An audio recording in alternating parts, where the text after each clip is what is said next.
Hey everybody, what is going on? XX here with another Master Duel video for you guys. So today we are coming back to another deck that I actually covered pretty recently, but yet another deck that we covered from the last season and updating it for the ban list. This time it's going to be our good old Adventure Pile, aka Adventure Combo deck. Which is just kind of like all of the good stuff of the meta kind of thrown into one.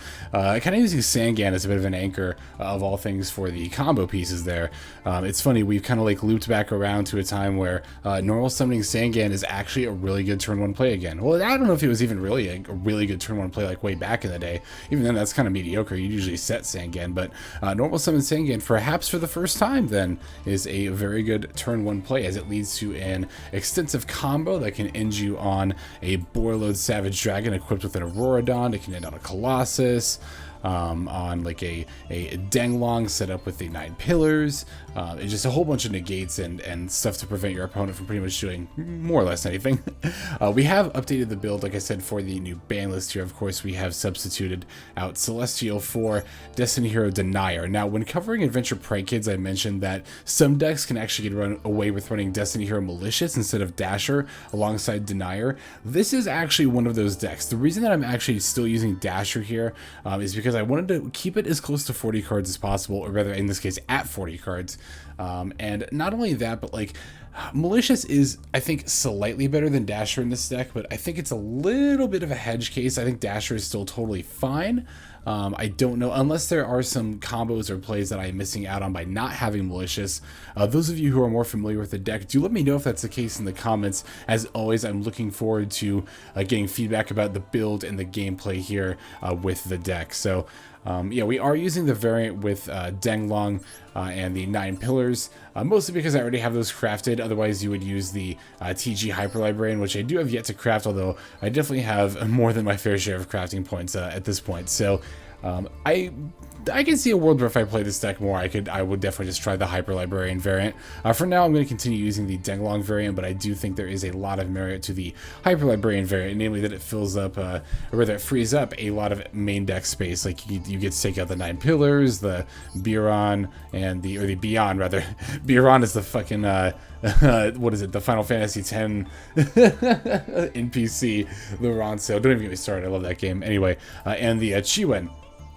Yeah, so you get to take those out if you're playing Hyper Librarian instead of the Denglong there. So, yeah, so there is that advantage to playing Hyper Librarian, and that would free up main deck space for some of the cards I've mentioned. Other tech that we're playing actually this format is now PSY Framegear Gamma. With Crossout going to 1, this is definitely one of those decks that got hurt by it a little bit more than others, as you know, this deck obviously being called Adventure Combo, or I guess I call it Adventure Pile, but Master Duel meta refers to it as Adventure Combo. This deck is obviously very combo oriented, so you need cards like Crossout Designator to be able to protect your plays. Without that, we do fall back on PSY Framegear Gamma, which is actually a pretty good substitute because we'll even see it in one of the games coming up here. You can actually use PSY Framegear Gamma if it comes down during your turn for a whole variety of different plays. Like you can make a level 8 synchro, including the PSY Framelord Omega, which we are playing in place of the Draco Berserker of the Tenny, I believe is what I had here in the previous build in this extra level 8 synchro slot. I didn't find myself ever making it, so I decided to try the PSY Framelord Omega. I haven't made this either, but to be fair, but it does seem like a decent substitute there. Just want to try it out, like I said. But yeah, the Gamma, it can also be used to go into a Hulk potentially, which we will see a game where we do that coming up here. Also, but you know, main use is to just generally protect against stuff like Maxx, Ash, just disruption that would mess up your combos there. Now, it can't handle Imperm, but it can take out Nibiru, which is nice, which Call By cannot handle Nibiru there. Speaking of Imperms, we're playing 2. I really did almost play 3.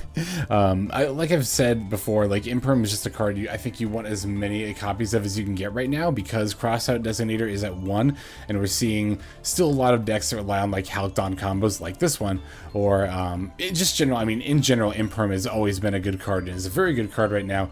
And again, the fact that Crossout Designator is at 1 means that it's a much more difficult disruption card to counter as opposed to a card like Maxx or Ash, or again, even Nibiru. You can't Call By a Nibiru, but you can still Gamma a Nibiru, but you can't Gamma an Imperm. So yeah, just Imperm again. Like I've mentioned, I think in the Prank Kids profile, I'm trying to fit as many copies of it in each deck as I can. So we're playing 2 copies here. Also playing a Harpie's Feather Duster. I think we were playing this before too, but this is another card I've been going out of my way to make more room for in more recent decks. As again, we have not seen Eldlich really slow down, and Eldlich is actually a deck that kind of tends to prey upon new formats like this, right? Because the decks like Adventure Pile, like Adventure, even Sword Soul and Adventure Tendy, but especially decks like Adventure Prank Kids are still really trying to figure out like how exactly they're going to move forward.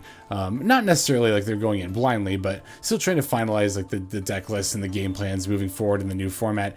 Eldlich doesn't really have to worry about that. I mean, yeah, they have to change up their deck by dropping, you know, Imperial Order, Vandy's Emptiness, and 1 Skill Drain, but they can just substitute those for other Disruption and or Floodgate cards, and the game plan doesn't really change at all for Eldlich there. So that's one of the reasons that you're probably seeing a decent bit of it on ladder. I've actually noticed a fair bit of it on ladder, even a little bit more than I'm used to seeing. So yeah, Eldlich definitely, like I said, making its way up there. So I think having a Harpie's Feather Duster at this particular point in the meta, at least, is fairly important. I don't know that's going to be the case moving forward from this ban list. Like until we get another major update, the meta could shift in a way that Eldlich starts to see less play, and then Harpie's Feather Duster becomes less important to main deck. I just think at this current point in time in the meta, if you can at all afford the room for Feather Duster, it is very important to have it. So I just want to touch upon that. Other new cards that we're playing in the build are Speedroid Terrortop and Taketomborg. These got suggested a couple of times, I think, in the comments of the initial deck profile I did for the Adventure Pile here. And yeah, they're actually really, really good. I mean, I knew they would be anyway. I just didn't really think to include them initially in my first build there. But yeah, very good extenders. Again, we like the level 3 extenders to go into Cherubini to set up into the adventure line there before we go into our Hulk stuff. So, or even if you know, we don't have access to Hulk, just setting up the Cherubini and setting up the adventure line with the Cherubini is good all the same. Also, Taketomborg and Terrortop can potentially be even used with Hulk if that gets negated to go into an Auroradon. We'll actually see an example of that as well coming up in future games. So yeah, these games coming up here are pretty decent. We get to show off a lot of, not a lot of necessarily, but we get to show off a few scenarios where you have to play a little bit outside the box to continue our plays there. Rest of the build is pretty much the same here, same with the extra deck there. It's still the general same game plan as the build from last season, where you know, most combos start with Sangan, using Sangan to go into Almirage, and then to go into you know, the Arboria, and then from there you go into the Hulk, and then Hulk Dawn, and then yeah, it's once you can get Auroradon down, you can do not whatever you want necessarily, but a whole variety of stuff. So yeah, as always, let's go ahead and break this list down card by card and then jump into some games. So we are playing 1 PSY Frame Driver, 1 Ciwen Light of the Zing, 1 Jet Synchron, 3 Maxx, 2 Mecha Fanabeasto Lion, 2 PSY Framegear Gamma, 3 Sangan, 1 Beyond Earth of the Zing, 1 Speedroid Terrortop, 1 Speedroid Taketomborg, 3 Ash Blossom and Joyous Spring, 1 Crusadia Arboria, 1 Destiny Hero Denier, 2 Water Enchantress of the Temple, 1 Nemesis Corridor, 1 Destiny Hero Dasher, 1 Wandering Griffin Rider, 1 Nibiru the Primal Being, 1 Harpie's Feather Duster, 1 Foolish Burial, 1 Fusion Destiny, 2 Rite of Aramesir, 1 Dracoback the Rideable Dragon, 1 Fateful Adventure, 2 Call by the Grave, 1 Crossout Designator, 2 Infinite Impermanence, and 1 9 Pillars of the Zing to round out the main deck. Extra deck is going to contain 1 Thunder Dragon Colossus, 1 Destiny Hero Destroyer Phoenix Enforcer, 1 Herald of the Arclight, 1 Cupid Pitch, 1 Denglong First of the Zing, 1 PSY Framelord Omega, 1 Borreload Savage Dragon, 1 Baron de Fleur, 1 Link Spider, 1 Salmon Grey Almirage, 1 Cherubini Ebon Angel of the Burning Abyss, 1 Crystron Halki Fibrax, 1 Predaplant Vert Anaconda, 1 Mecha Fanabeasto Auroradon, and then finally 1 Access Code Talker. Alright, now that we have covered all that is in the list here, let us now go ahead and take a look at some gameplay. So this first game here is going to be against Eldlich, and I'm trying to remember if we go first or second here. Either way, this is going to be a game where we end up playing through their back row quite a bit, so always nice to see a game where we can do that here. So we are going to end up taking the first turn here. We open with Sangan and Arboria, which is pretty nice because that means we get to search something like an Ash or something else off the Sangan, like a Water Enchantress, but opponent immediately flops down the Maxx in response to Sangan there, which is definitely a good call on the opponent's part. Normal summon Sangan is definitely something you should respond respond to with Maxx. I know I've said in the past that you should save Maxx for when you know you can get a draw if your opponent's going to special summon, but really the most important part of that isn't even necessarily the draw, but just when you know your opponent is going to special summon. Like here, normal summoning Sangan, especially in this format, should be a dead giveaway that they're about to combo off. Like, you know, send it away for an Almirage. So that being the case, I think throwing out the Ash Blossom here is more than reasonable on my opponent's part, and is in fact just the correct play. So all I'm really going to have to be able to do, or really all I'm going to want to be able to do here rather, is to just set the Impermanent pass. Like, you know, I could in theory like maybe try to think about, even trying to get a monster banish to set this Nemesis Corridor would take way too many special summons though. Ideally, yeah, I could have a Thunder Dragon Colossus out, but unfortunately just not going to be able to happen. So opponent activates their Extravagance, so then I know pretty much know there's some kind of stun deck. And then of course here is the Eldlich, sending it with a Crossout to target my Imperm. I'm not too concerned about that. Sending the other Extravagance to set up the Eldlich. It's going to battle over my Sangan here. I'm pretty sure if I recall correctly, I actually end up searching the Water Enchantress of the Temple as a potential setup for the next turn here. The Dracoback is a good way to get rid of some back rows, the ability to bounce it even after they're flipped up. You know, it's not stopped by like skill drain or anything like that, so that's pretty nice here. Opponent is going to immediately flip up a summon limit. I'm actually cool with it getting flipped up sooner rather than later, at least then I know what I'm playing into. So yeah, I'll use the Water Enchantress to add the Rite of Aramesir, activate the Rite.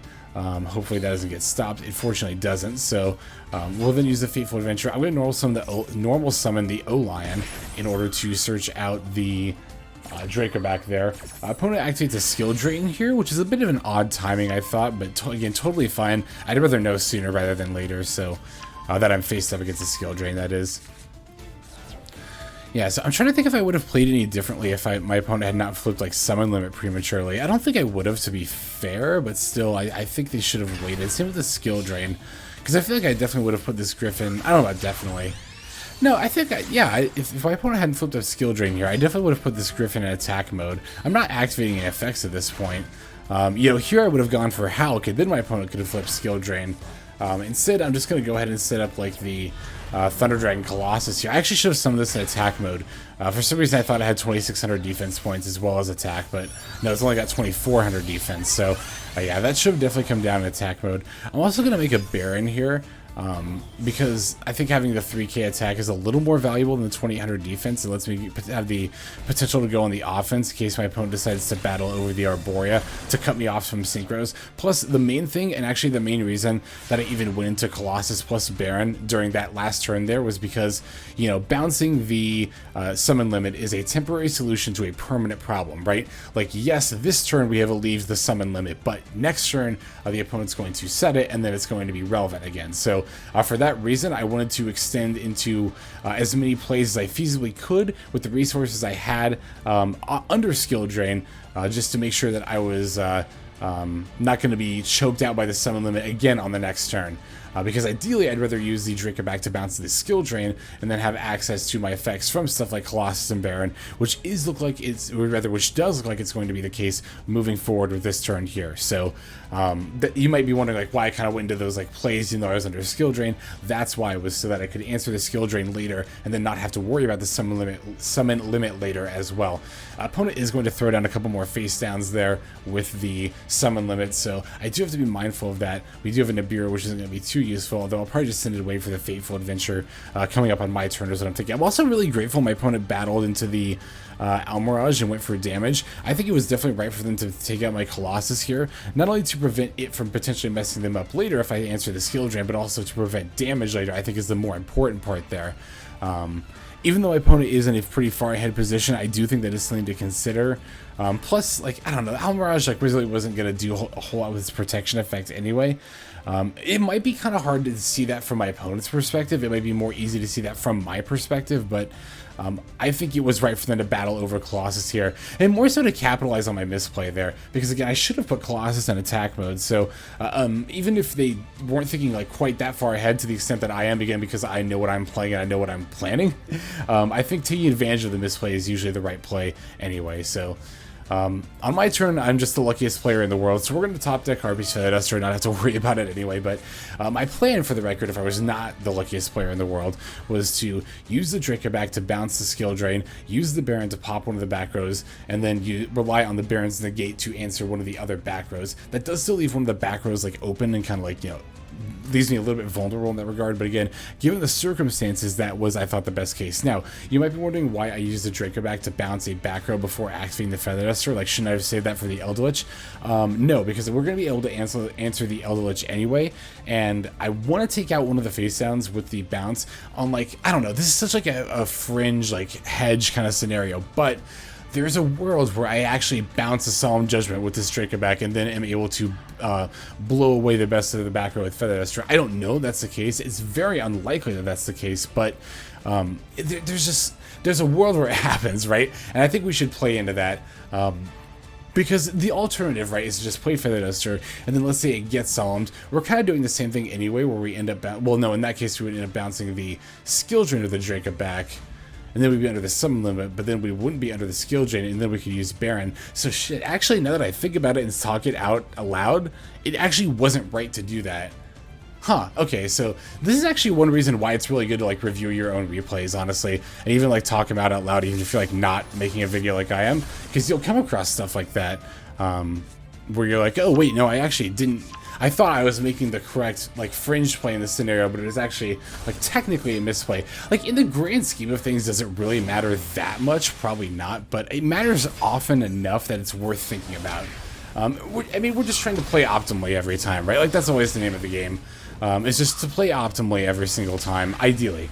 Yeah, we're only human, we can't expect to do that, but for that reason, it's good to go back to our misplays and try to look for scenarios where we could be doing that so that we can be more mindful of it in the future, which is another reason why I really love to hear, you know, tips on gameplay from you guys in the comments, is because that's like a, in a way, I almost get like a cheat code or like a shortcut of doing that, but I do still make an effort to do it on my own as well. So, okay, that is that game against Eldlich. Let's go ahead and move into the next game. Alright, so this is going to be actually another game against Eldlich. Just a 60 card variant though.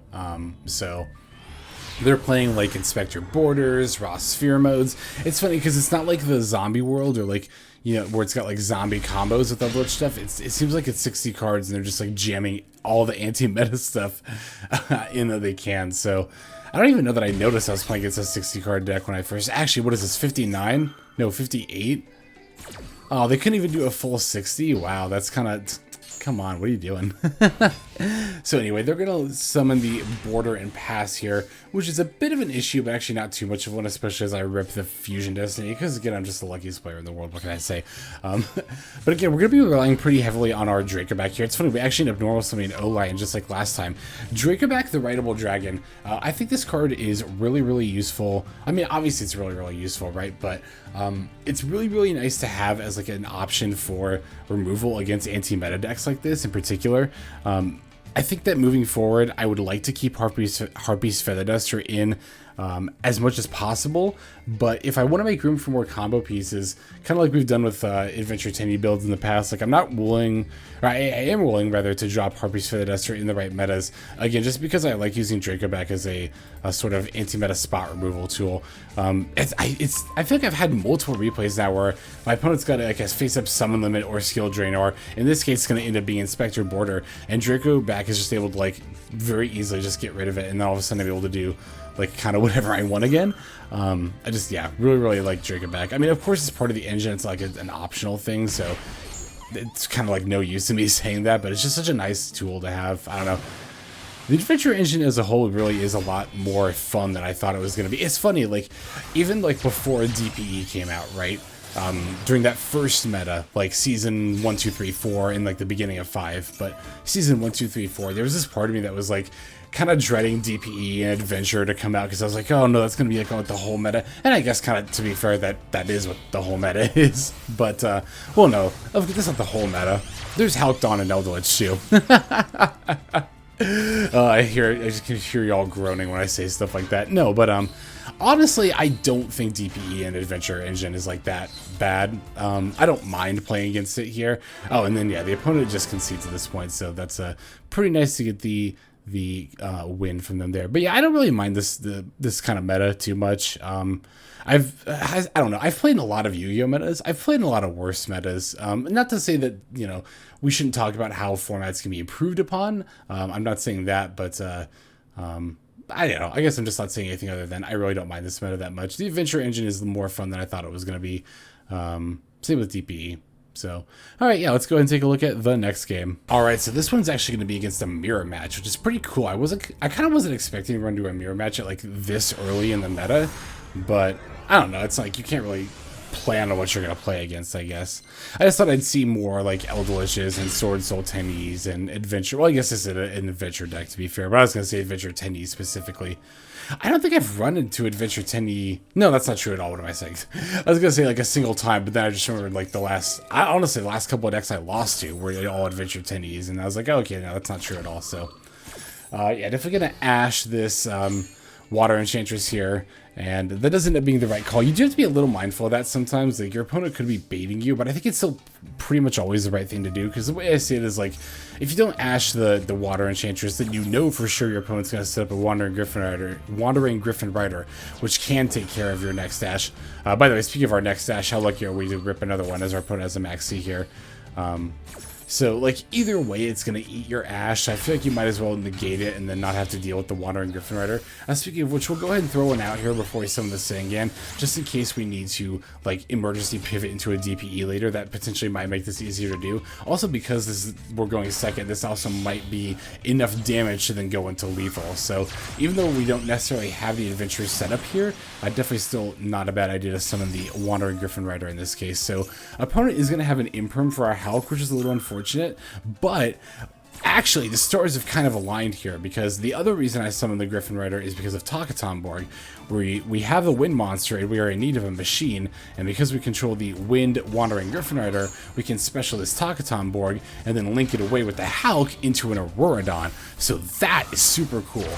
That's one of the reasons, like I said, the deck profile that I like having these Speedroids in here is that they allow for opportunities for potential plays like this. So we can throw down our tokens, we'll use the Auroradon effect to summon an O-Lion, and then the opponent's going to Ash the shit out of us, which really sucks, because that means we can't continue our plays from here. So womp womp, we almost had like a really like perfect pivot into a play there, but yeah, unfortunately we did get stopped by the opponent's Ash Blossom. That doesn't mean they only have one card, but we only have these tokens, this Griffin Rider, and this 9 Pillars now. This does kind of show the weakness of this deck, which that is very much a glass cannon. What that means is, like, you know, it can pack a really powerful punch, but it itself is very fragile, right? So, like, you know, when we get our full combo off, yeah, we end on a ton of negates that make it really hard for our opponent to play through them. But if we get disrupted, like with that Ash right there, then we're just kind of left with like the pieces, like of what's left over of our board, which is honestly usually not that great. This deck also kind of suffers from a similar issue that Adventure Tenny tends to suffer from, which is that once you've blown through your Hulk and Auroradon, if you get interrupted after that, and or you're not able to like finish your opponent off after that, then I mean we have like the good portion of our extra deck left, but it can be kind of hard for it to like cohesively fit together outside the scope of our combos. So like we might have some trouble actually making plays with what's left of our, even though we're only missing 2 cards out of our extra deck, well 3 technically I think, right? Yeah, 3. Even though we're only missing 3 cards out of our extra deck, it is actually a little bit difficult to utilize the rest of it sometimes, not all the time. But in certain scenarios, this is actually kind of one of those scenarios right now. Well, I mean, it's kind of beyond one of those scenarios. We're in a scenario now where we're just going to lose as a result of,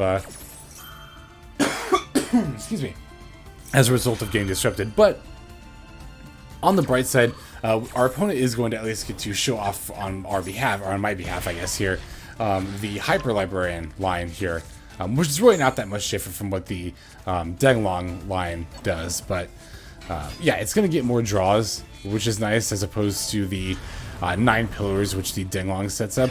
I don't know that either is necessarily better than the other, but they just kind of both have their own pros and cons, and you know, things that are, you know, good or bad about them, right? So yeah, opponent's going to completely pick apart our board, and at this point, it's pretty much impossible for us to come back, like, especially under the Colossus and the Borreload. There's just no one thing we can top deck, so that is going to be a GG to our opponent, but hey, if we're going to show off a loss, I'm glad it is against the mirror match. So we do have one more game to show off. Let's go ahead and jump straight into it. Already, last game is going to be against Sky Strikers here, which is actually a deck I think quite a few of you have suggested in comments that I revisit, and I think it actually has been a little while. Ooh, now that I think about it, have I even gone back to Sky Strikers since the Adventure engine came out? I don't know that I have, so yeah, I think you're all right. I think I will go ahead and go back to that. So we do go first. We do not get a good turn one hand at all. We just have to set Crossout and call bind pass. If we'd had a Sangan, right? If this Dasher had been a Sangan, oh, this would have been so good, but yeah, opponent's going to upstart. That's pretty obvious to tell that there's Sky Strikers here, and they actually set up a really good opportunity for me here. I don't think what my opponent did was necessarily wrong at all, which is to summon Ray, battle with Ray, and then use Ray's effect in order to go into the, what is it, the, oh god, it's been so long since I played Sky Strikers, I don't even remember. Shizuku's the water one, Kagiri is the fire one, Hayate, I think, is the wind one.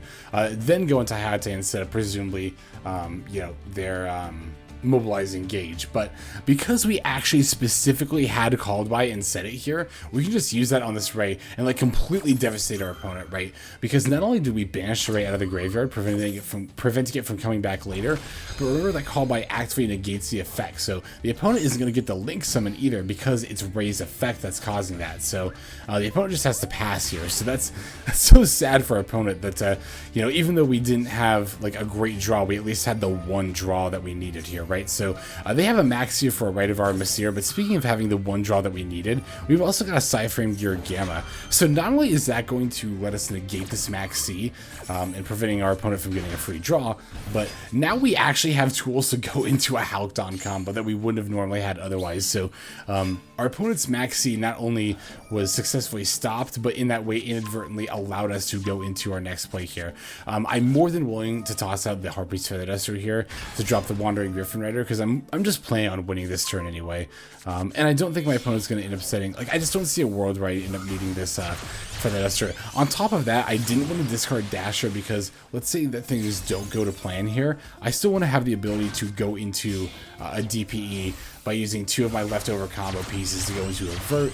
And I can't do that if I discard the Dasher because the Dasher is no longer in my hand or deck to use the Fusion Destiny. So that's the other reason why I chose to discard the Harpie's Feather Duster there. So now we have just a full combo, and like with the, I was gonna say not a full combo, but yeah, this is definitely a full combo with the Griffin and the token set up for, you know, obviously for keeping our plays safe there. So yeah, we can just use the Denglong to sink into the Borreload. That'll equip a Mecha Beast Auroradon, which will boost up to 40-50 attack, and that right there is over 8,000 damage right there. We could still go for like a Herald of the Arclight or a Cupid Pitch with the Junk Synchron, or the Jet Synchron anyway, but no, that's not, we're not going to need that, and the opponent concedes at that point anyway, so that is going to be a GG there. So that's all the games that we have for today. Let's go ahead and move now to the outro.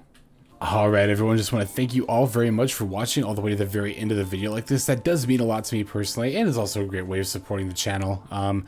And I am also grateful to everyone who is commenting and subscribing. Also, again, great ways to support the channel. Comments, like I've mentioned, I think a couple of times in this video, and really like I mentioned in every single one of my videos, we always love to hear from you. We always love to hear from you because, you know, the community-based learning is what I'm all about. I definitely don't mind when people point out like when I could make better plays or better choices in deck building. In fact, I welcome it because it not only helps me improve as a player, but all of us in turn, because it always just adds more value to hear from multiple voices as opposed to just one. I never want this to be just about like, you know, me. I don't consider this my channel. This is like our channel. This is like our channel where we learn together. That's how I prefer to think of it. And yeah, subscribing, that'll keep you up to date of when the latest videos drop, which does happen every single day. So you do get a daily Master Duel video out of me just for subscribing there. So that is going to do it for today. Once again, thank you very much for watching. This is XLex signing out. Hope you guys have a fantastic day.